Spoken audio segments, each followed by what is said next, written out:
Bonjour à tous, aujourd'hui je vais essayer de répondre à la question de Sophia.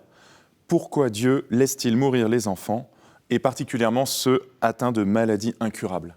C'est vrai que la maladie et la mort d'un enfant, d'un innocent, a quelque chose de scandaleux.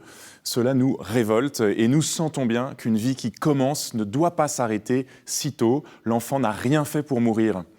Et c'est vrai même qu'il y a au fond de nous une incompatibilité entre innocence et mort, parce que nous sentons que le péché et la mort ont partie liée. Saint Paul l'écrit dans l'épître aux Romains, c'est par le péché que la mort est entrée dans le monde.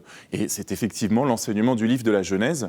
Lorsque l'homme et la femme ont désobéi, ont péché devant Dieu, ils sont chassés du paradis et leurs jours vont devoir s'arrêter alors que Dieu voulait leur donner l'immortalité. Le péché, nous le sentons bien, nous conduit à la mort. Cependant, on ne peut pas dire que la mort est la punition de nos péchés, parce que sinon, ceux qui font beaucoup de péchés mourraient tout de suite, tandis que les innocents, les enfants, vivraient.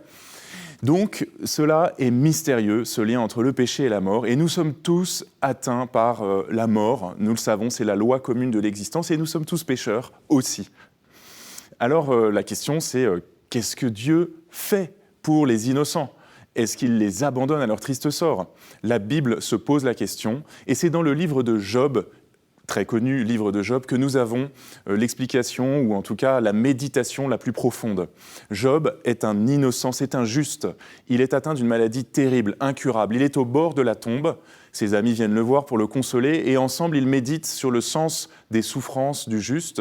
Ses amis imaginent que s'il souffre, c'est qu'il est puni par Dieu, mais Job dit non.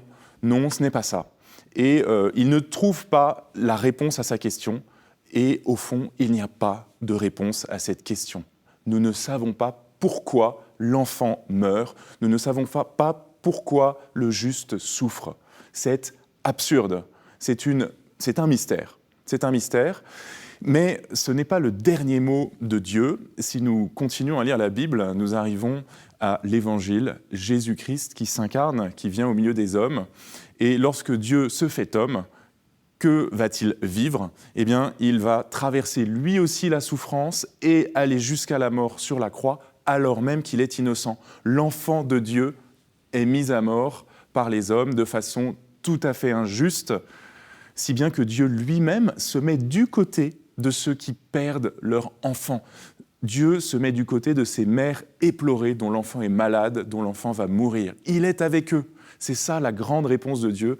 Il traverse les souffrances avec nous. Et cette réponse se continue le troisième jour. Lorsque le Christ ressuscite, Dieu montre que la vie est plus forte que la mort et il entraîne, grande consolation, les parents sur ce chemin d'espérance. Voilà la réponse pour Sophia. Vous pouvez envoyer vos questions à pourquoipadré@ktotv.com ou sur les réseaux sociaux avec le hashtag pourquoipadré.